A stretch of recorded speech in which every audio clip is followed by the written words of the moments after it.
Bismillahirrahmanirrahim. Assalamualaikum warahmatullahi wabarakatuh.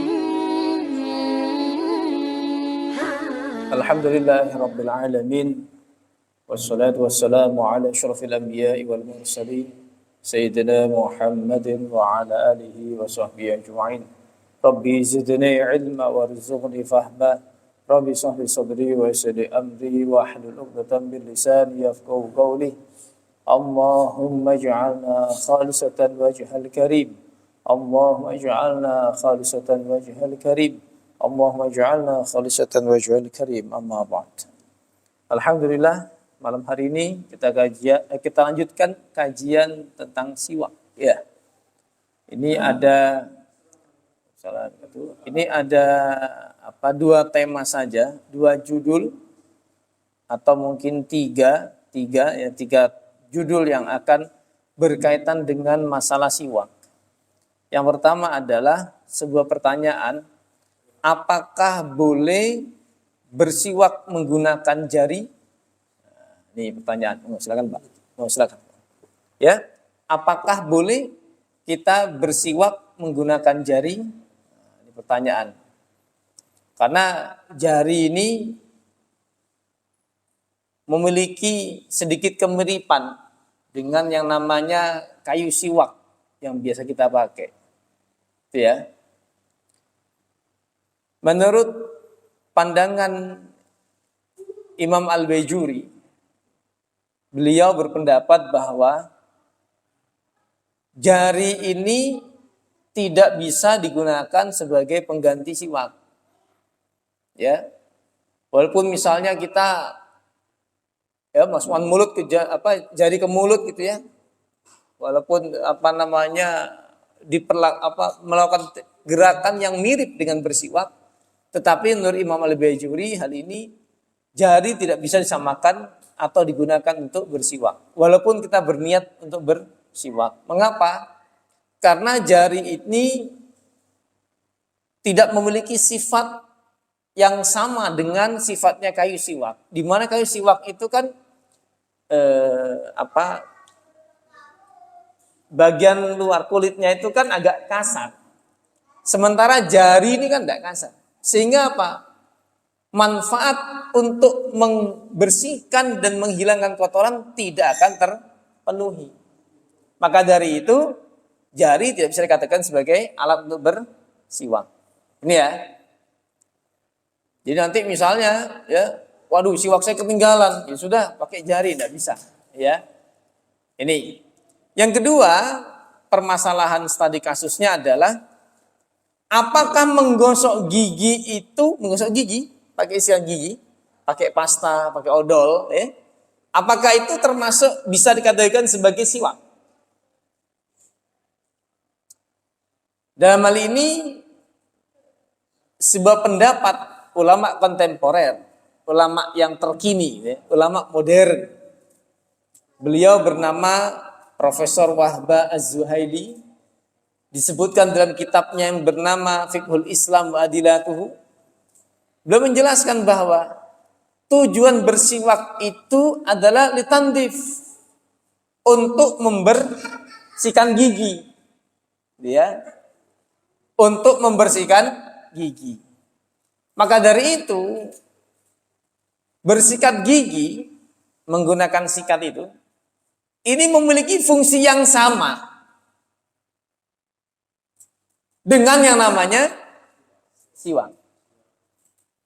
Maka dari itu beliau berpendapat bahwa yang namanya bersikat gigi, hukumnya dapat dikategorikan sebagai pengganti daripada siwak.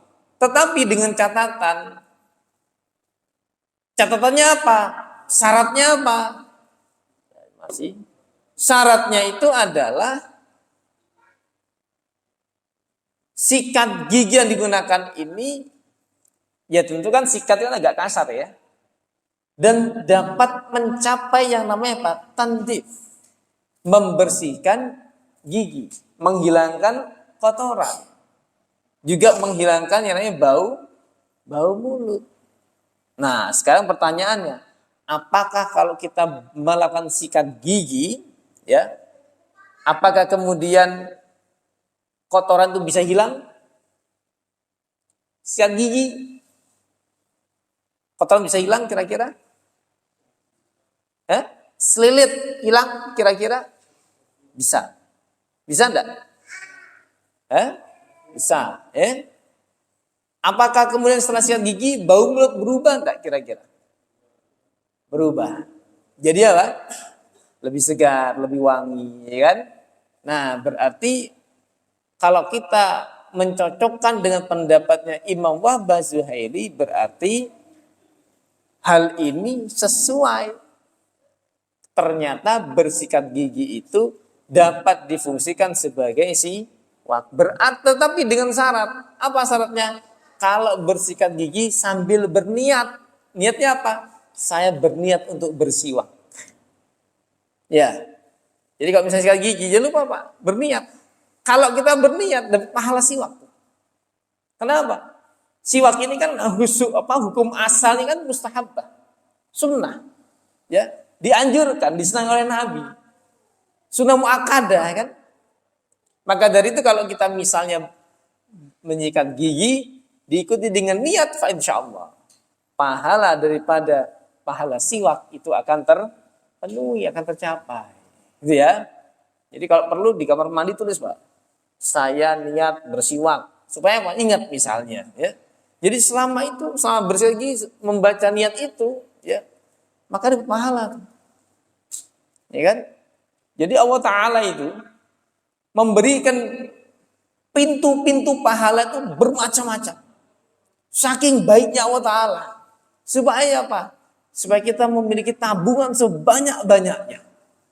Memiliki yang namanya investasi akhirat seluas-luasnya. Ya. Nah, kemudian ibadah apa saja yang dapat digunakan untuk bersiwak? Saya rasa minggu kemarin sudah kita bahas nih. Ya, bersiwak itu ahsannya, baiknya, ya, dilakukan misalnya ketika terutama akan sholat, ketika bangun tidur, ketika kapan lagi? Membaca Al-Quran, ya. Ketika kita mulai berubah bau mulut itu karena banyak diam, gitu kan? Nah, ini anjurannya luar biasa. Terutama lagi Pak, ini menurut pandangan para fuqaha, ya, yang bermadhab yang Syafi'i, para ulama ini berpendapat bahwa bersiwak itu memiliki faedah yang sangat besar, terutama bagi orang yang mengalami namanya apa? Sakaratul maut, Pak. Siwak. Ini menurut pandangan ulama mazhab Imam Syafi'i, Imam Al-Baijuri. Ya. Imam Al-Baijuri, kemudian dalam Fathul Mu'in, kemudian dalam kitab Nihayatuz Zaid, terus Imam Nawawi, beliau menyampaikan bahwa di antara faedah siwak itu adalah dapat memudahkan untuk khurujur ruh, keluarnya ruh. Nah, terus caranya gimana? Caranya adalah ketika seseorang itu mengalami sakaratul maut, pelan-pelan, Pak, digosokkan, masukkan siwak itu, digosokkan di sela giginya, pelan-pelan pada orang yang sakit. Fa insyaallah cara ini merupakan wasilah yang memudahkan untuk apa? Keluarnya ruh daripada jasad, atau memudahkan proses sakaratul maut. Ya. Bagaimana kita menyikapi pendapat ini? Ya, kalau saya ditanya, jawaban saya sami'na wa ata'na. Saya ikut saja. Ulama lebih faham daripada kita yang tidak ngerti apa-apa. Ya. Karena itu tertulis jelas dalam pandangan mereka. Tentu mereka menulis itu bukan tanpa alasan atau ngawur, enggak mungkin. Mereka pasti memiliki dasar. Ya. Boleh jadi tulisan-tulisan di kitab itu Tidak berdasarkan nas, tetapi berdasarkan apa? Tajribah. Apa tajribah itu? Sebuah penelitian, riset. Jadi ulama itu mengriset, Pak. Contoh kasus ya. Masalah haid. Ya, masalah haid. Ulama itu membahas masalah haid itu dengan seluas mungkin. Misalnya, kapan haid paling cepat? Kapan haid paling lama? Kapan perempuan hamil itu paling cepat? Kapan perempuan hamil itu paling lama? Itu semua diriset oleh ulama. Ya. Cuman di dalam misalnya, ya, dalam apa namanya? Syarah muhadzab misalnya. Ya. Di syarah muhadzab itu dijelaskan, Pak. Wanita paling cepat, wanita hamil melahirkan paling cepat itu kurang lebih 6 bulan. Itu paling cepat itu 6 bulan. Ya. Terus kemudian paling lama 2 tahun. Hamil 2 tahun, Pak. Wah, ini lamanya kayak apa ini? Ibu yang 9 bulan aja hamil, gitu kan? Wah, itu kan sakitnya kayak apa itu? Ya, kalau kita laki-laki kan udah ngerasain, happy-happy aja kita. Paling kita cuma ngelihat kalau udah sakit bawa ke rumah sakit. Itu aja selesai. Itu 9 bulan. Ini kamakila ditulis tuh 2 tahun. Hamil, masa hamil. Kok bisa ulama menuliskan kalimat itu? Karena para ulama itu biasanya melakukan penelitian. Bagaimana penelitiannya? Terkadang itu melakukan apa? Kuesioner. Ya. Kalau zaman sekarang kan nulis tuh, disebarkan kuesioner. Berapa lama dikumpulkan, dibuat riset kan begitu. Boleh jadi ulama dulu ini langsung bertemu dengan perempuan-perempuan yang mungkin diantaranya mengalami hal itu. Dan boleh jadi juga ada yang jawabnya asal jawab. Kira-kira hamil berapa tahun? 2 tahun misalnya. Itu dipercaya boleh jadi seperti itu. Ya, boleh jadi. Wallahu a'lam. Oleh karena itu menyikapi hal ini, bagaimana sikap kita? Samina wa ta'na saja. Ya, kita lakukan tentu dengan cara-cara yang sesuai dengan konsep syariat. Ya, baik. Ada pertanyaan sekelas tentang siwak, ya. Materi siwak saya rasa sudah selesai ya. Kita sudah bahas masalah definisi dalil, kemudian hukumnya, kemudian caranya juga, jenis kayu sudah kita sampaikan. Saya rasa materi tentang siwak sudah sempurna. Ada pertanyaan? Silakan. Ada sedikit pertanyaan. Untuk siwak ini kan dari kayu itu. Betul. Nah, untuk pemakaiannya ini dianjurkan mungkin kayak expirednya ini berapa lama? Apakah ini dipotong atau? Oh iya, betul. Baik. Jadi begini, di dalam penggunaan kayu siwak ini perlu diperhatikan, Pak. Setelah menggunakan siwak, itu alangkah baiknya harus dibersihkan. Jangan kemudian Anda bermaksud membersihkan gigi menggunakan siwak, tapi yang terjadi adalah Anda menyimpan virus di dalam siwak. Kenapa? Misalnya tidak dirawat, tidak dibersihkan, ya kan? Kemudian siwak itu dibiarkan dalam keadaan kotor. Penggunaan siwak digunakan dalam keadaan terbuka. Misalnya nih, siwak, ya kan? Kan kayu nih, main kantong-kantong aja, kantong nanti pindah lagi, taruh di mana.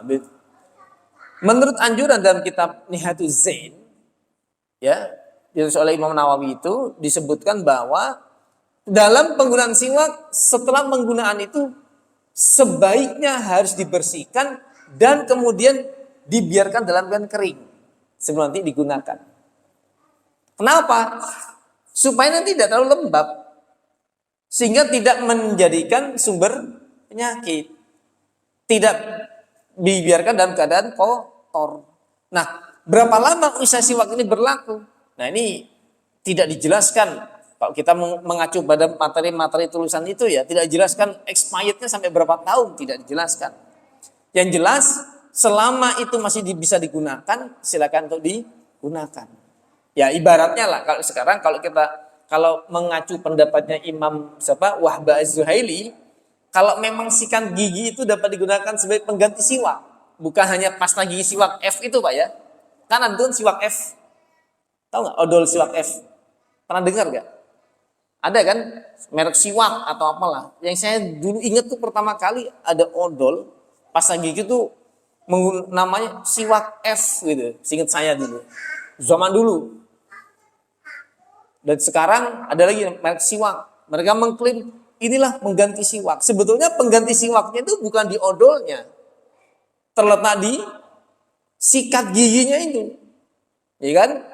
Jadi kalau misalnya tanya, berapa lama Pak saya boleh menggunakan sikat gigi itu?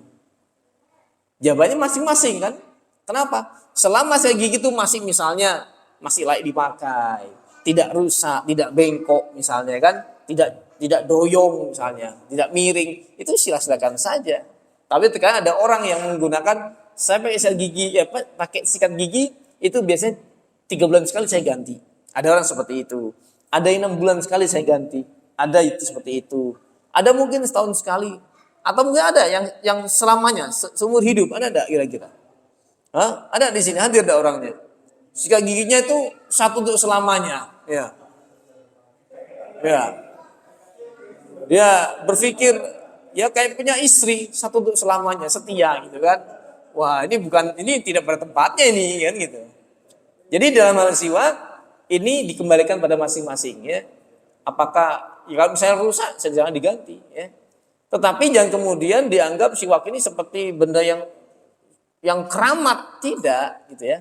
Ini sebagai wasilah saja untuk apa? Sebagai alat untuk membersihkan gigi atau menghilangkan bau mulut. Baik, kurang lebih itu jawabannya. Ada lagi? Lah baik. Oh iya, silakan. Hmm.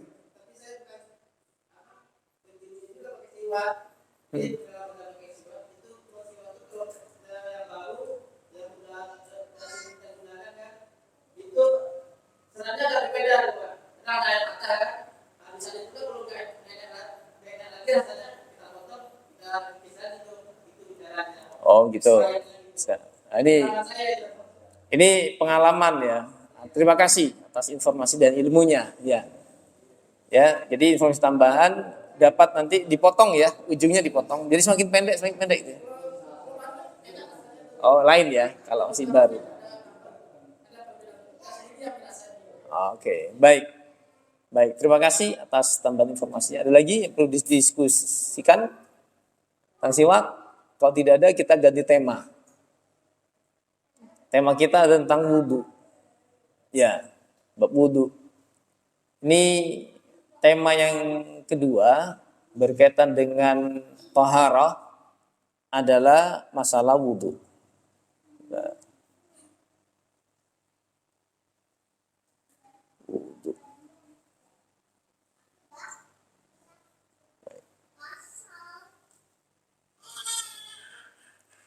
Jamaah rahimakumullah. Wudhu, saya rasa semua sudah mengerti ya tentang bab wudhu. Bahkan semua sudah praktek setiap hari ini. Karena wudhu ini merupakan salah satu kriteria dalam pelaksanaan sholat. Nah, wudhu ini adalah salah satu perangkat ya dalam rangka untuk menghilangkan atau mengangkat namanya hadas kecil. Ya. Wudhu ini merupakan sebuah perangkat atau alat yang digunakan dalam rangka untuk menghilangkan hadas kecil. Ya. Hadas kecil itu apa? Hadas itu apa? Gitu kan? Ada hadas, ada najis. Ya, ada hadas, ada najis. Kalau najis itu kotoran yang sifatnya itu nyata, gitu, kelihatan. Sedangkan hadas ini adalah kotoran batiniyah, ya, kotoran abstrak yang menempel pada diri manusia.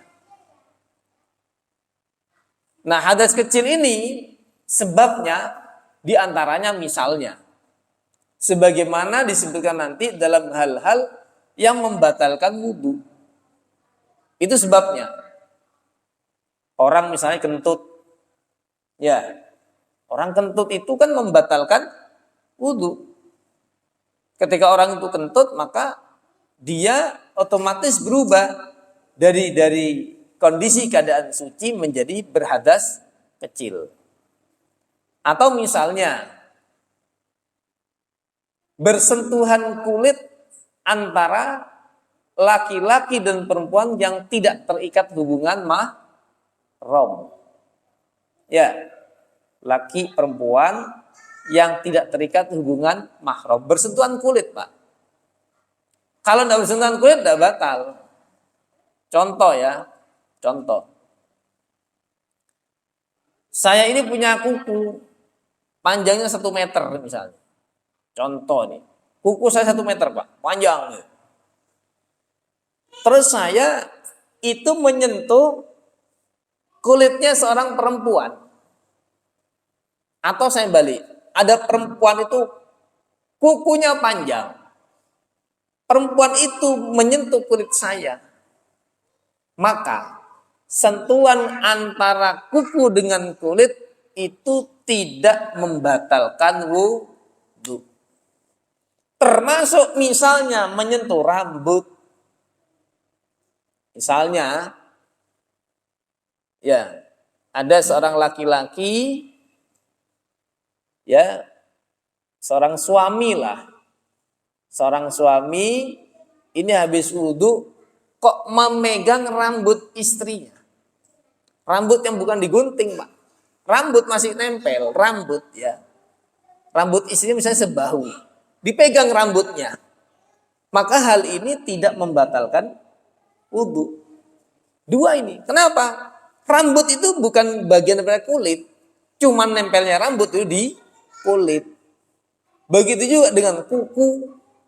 Kuku itu bukan kulit, tapi nempelnya pada kulit. Ya. Jadi misalnya, ya. Tapi kalau misalnya begini, nyentuh rambutnya itu sampai nyentuh ke dasar ini, sampai ke kulit, ya batal. Ya. Jadi intinya yang menjadikan orang berhadas kecil itu bersentuhannya kulit ketemu kulit, ya, pada laki-laki dan perempuan yang tidak terikat hubungan mahram. Termasuk misalnya istri, ya. Apakah istri itu kalau megang istri batal? Ini ada ikhtilaf, ya. Ada perbedaan pendapat ulama. Ada ulama mengatakan, oh, tidak batal. Megang istri, punya wudu, megang istri, kulitnya istri, salaman sama istri. Mau ke masjid salaman. Ya, mau sama istri, mau ke masjid salaman. Terus kemudian salat maghrib. Ada pendapat mazhab mengatakan tidak batal, Pak. Ya silakan saja. Kalau saya ditanya, saya mengikut mazhab Imam Syafi'i. Kalau yang menyatakan bahwa suami istri itu kalau bersentuhan itu batal. Ya, nanti kita bahas masalah itu. Ya, jadi hadas kecil itu merupakan bangsa najis batiniyah. Ya, bangsa najis yang bersifat maknawi, ya, yang menempel pada diri manusia. Ini disebut dengan hadas kecil. Ketika seorang itu memiliki hadas kecil, Pak, secara otomatis orang itu tidak serta-merta dapat melakukan apa? Komunikasi langsung dengan Allah dalam rangka untuk menjalankan sholat. Tidak bisa. Hadas kecil ini harus dihilangkan melalui sebuah ibadah yang namanya wudu. Nah, kapan orang itu dianjurkan untuk berwudu? Ya, ini sebagai mukaddimah ya, sebagai mukaddimah. Orang dianjurkan berwudu itu ketika dihadapkan dengan 3 hal. Yang pertama adalah ketika dia akan sholat. Ya, orang sholat itu harus wudu, Pak. Maka itu pentingnya nanti. Ini pentingnya kita belajar wudu pada pertemuan-pertemuan berikutnya. Kenapa? Seringkali kita itu kalau sholat tidak khusyuk. Ya. Kenapa kita itu kalau sholat tidak khusyuk? Itu ada sebabnya. Ya. Sebabnya apa?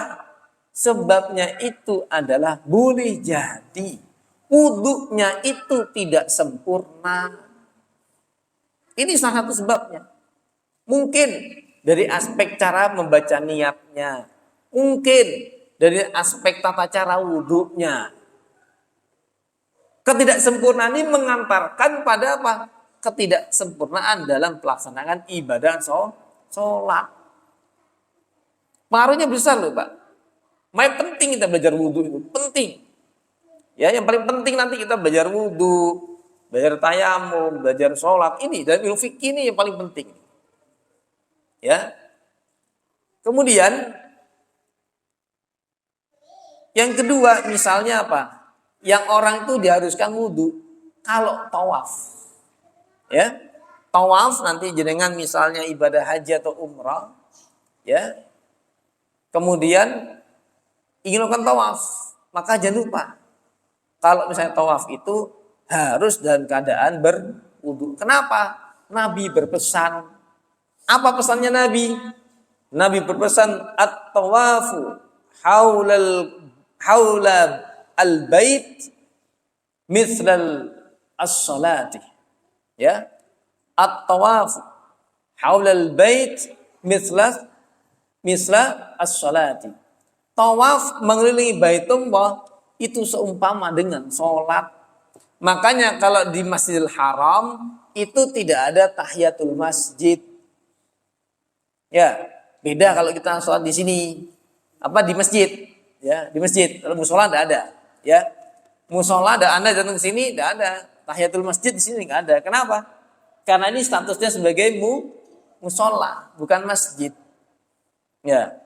Tapi kalau ini nanti dirubah fungsinya menjadi masjid misalnya, maka boleh tuh kita di sini datang begitu datang langsung tahiyatul masjid, Allahu Akbar. Usolli tahiyatul masjid, Allahu Akbar, boleh. Dan Anda boleh juga di sini salat Jumat, boleh. Dan boleh Anda beriktikaf. Apa bedanya? Kalau ini boleh iktikaf enggak di sini? Saya tanya. Ini kan musola, boleh enggak iktikaf di sini? Boleh enggak kira-kira? Enggak boleh. Ya.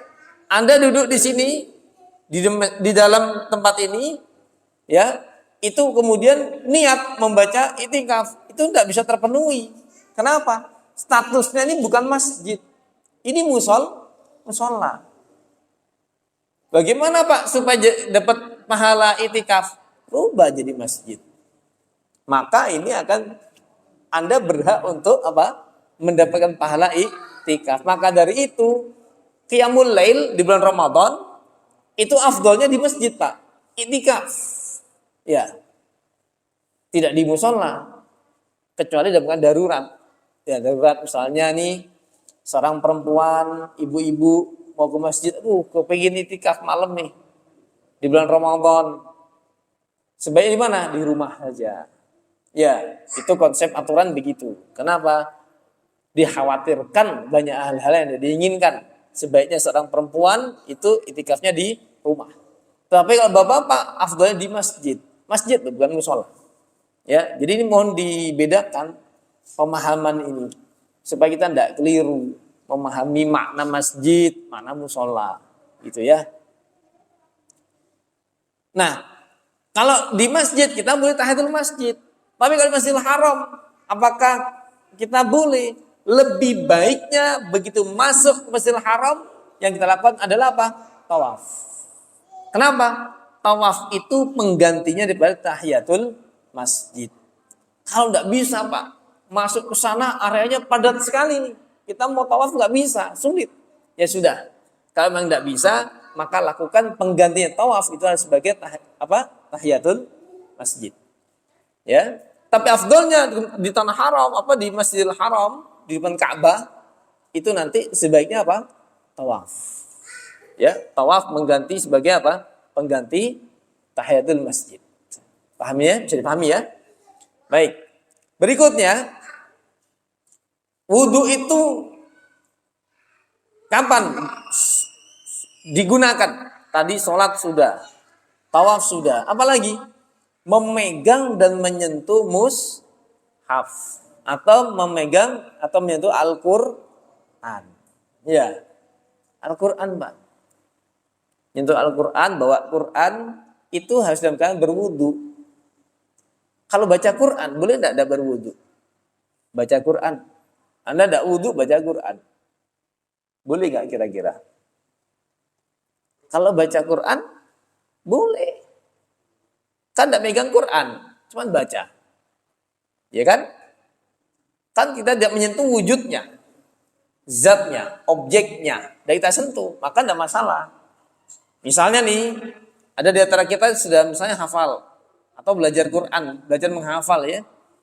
Misalnya menghafal surat pendek.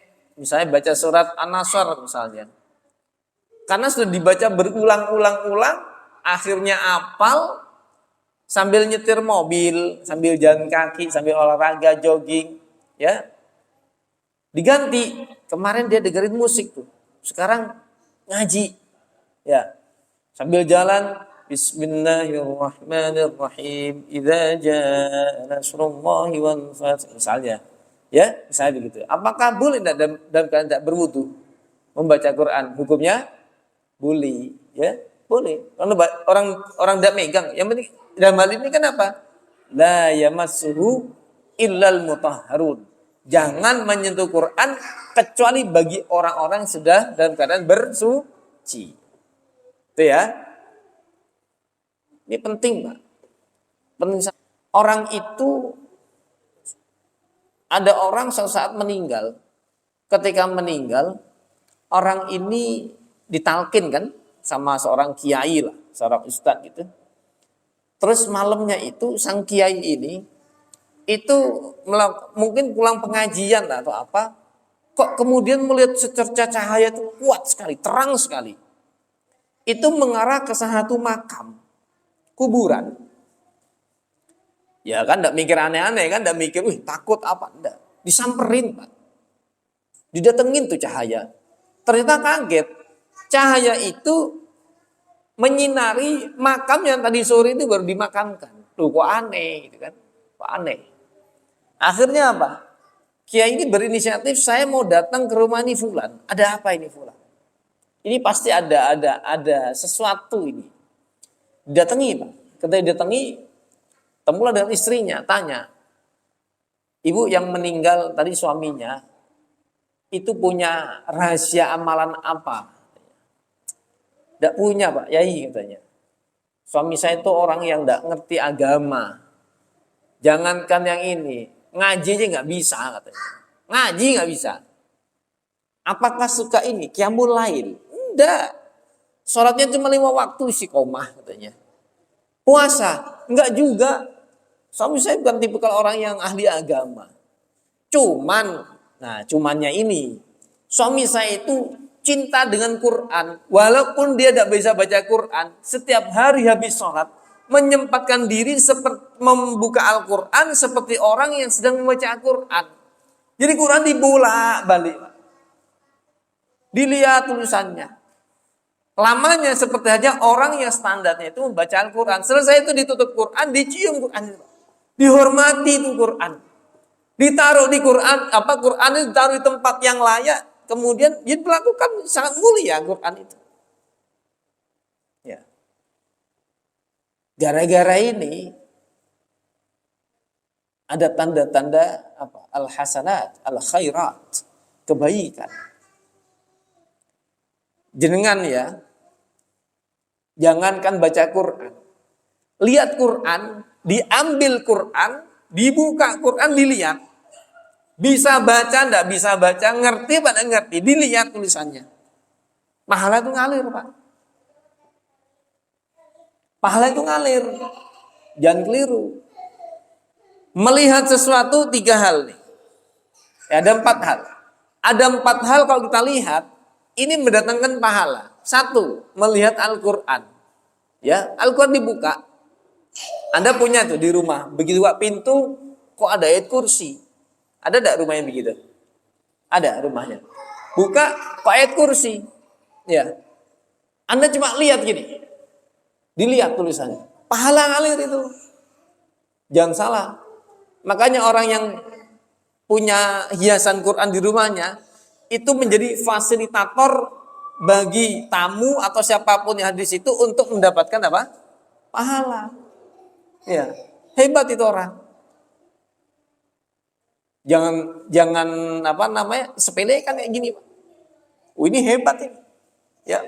Orang misalnya sambil nunggu kan, kadang kita kan nggak langsung ketemu tamu. Tamunya duduk dulu, Pak, duduk kan.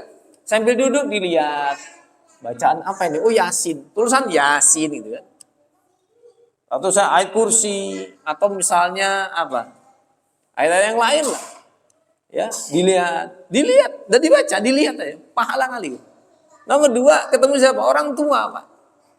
Walidain, kedua orang tua. Baik orang tua yang melahirkan kita atau orang tua yang melahirkan istri kita atau mertua. Ya. Ketemu aja, jangankan salaman, ketemu melihat, pahala ngalir. Ini hebatnya orang tua ini. Makanya kata Nabi, kalau kita memiliki orang tua, maka ibaratnya kita punya 2 pintu, 2 jendela yang mengarah ke surga. Kalau satunya wafat, pintu satu udah nutup. Kalau misalnya dulu wafat, 2 pintu tertutup. Ya, tidak bisa lagi untuk melihat surga. Artinya apa? Melihat surga, artinya maknanya yang mendapat ridha Allah Ta'ala. Ya. Bukankah Nabi berpesan, al-jannatu tahta aqdamil ummahat. Surga itu berada di bawah telapak kaki ibu. Ya, artinya apa? Ridhonya gitu. Ridhonya orang tua. Apalagi salaman, ketemu orang tua, ya walidain masih ada. Pak Safrin masih ada orang tua. Orang tua masih ada. Dan semua mertua ada. Dan semua, waduh, pintunya tutup semua tuh. Ya kan? Tutup semua tuh pintunya. Ya, makanya sekarang ganti ke anaknya. Ya. Anaknya dididik, Pak. Dididik ngerti agama, ngaji, sholat. Tujuannya apa? Supaya mendapatkan kesempatan untuk melihat surganya Allah, Pak. Melalui apa? Wasilah orang tuanya. Ya, apalagi salaman. Rontok, Pak, dosa itu kalau salaman, Pak. Anda bersalaman, ya. Selama Anda bersalaman, dosa-dosa ini dirontokkan oleh Allah, diampuni oleh Allah Ta'ala. Makanya jangan berpikiran, wah, gak ada dalilnya itu. Habis sholat salaman. Ya, jangan berpikir terlalu sempit. Ya, bersalaman itu maknanya luas. Selama Anda berjabat tangan, musafahah, dosa rontok ini, Pak. Luar biasa ini. Apalagi kepada orang tua. Ya, 2. Nomor 3, melihat apa? Melihat ulama. Ya, ketemu ulama, jangan selfie, Pak. Kebiasaan kita nih, ketemu ulama, misalnya ketemu Ustaz Adi Hidayat. Ustaz, izin foto Ustaz. Ya, harusnya apa yang kita lakukan? Minta doa pada beliau. Kepada mereka minta doa. Doakan kami, Ustaz, dan kami, Kiai. Untuk kami, keluarga kami, istri kami, anak kami. Itu yang harus dilakukan. Bawa anaknya. Untuk apa? Dia salaman. Minta doa. Gitu. Jangan dibalik anaknya. Nak, ambilkan foto. Selfie. Gitu kan. Kan kita sekarang begitu. Zaman kita itu. Dibolak-balik otak kita. Salah itu. Ya, mohon maaf. Dan hal ini perlu saya sampaikan dengan tegas. Perlakuan ulama itu sebagaimana tempatnya. Jangan cuma ajang sebagai untuk gaya gitu. Ya. Yang terakhir apa? Melihat Ka'bah. Melihat Ka'bah itu pahala. Melihat Anda tawaf sambil lihat Ka'bah. Pahala itu luar biasa itu. Ngalirnya luar biasa. Tanpa batas itu. Ya, kalau duit itu sudah nggak ada komanya itu. Nggak ada titiknya. Jadi itu di 4 hal itu sekarang mungkin kalau lihat Ka'bah ini agak susah gampang dia. Ketemu orang tua kalau masih ada alhamdulillah. Ketemu mertua alhamdulillah kalau masih ada. Ketemu ulama alhamdulillah masih bisa. Tapi yang bisa lakukan setiap hari ketemu Al-Qur'an. Cinta Al-Qur'an ya. Cinta Al-Qur'an, Pak.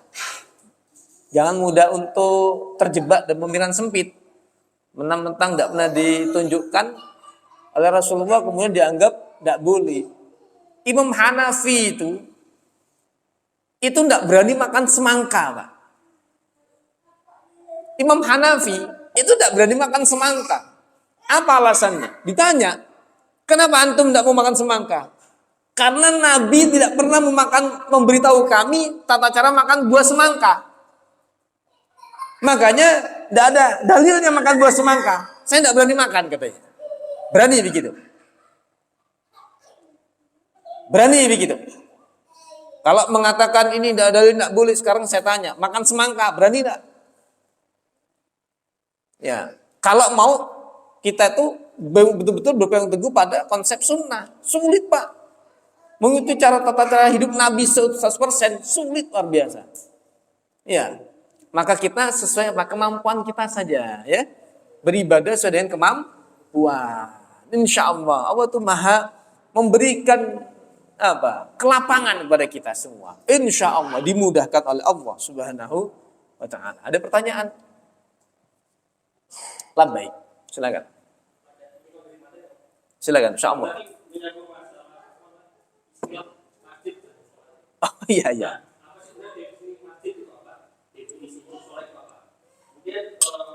Misalnya ada suatu tanah itu sudah dibakar untuk sholat, tapi itu bisa dan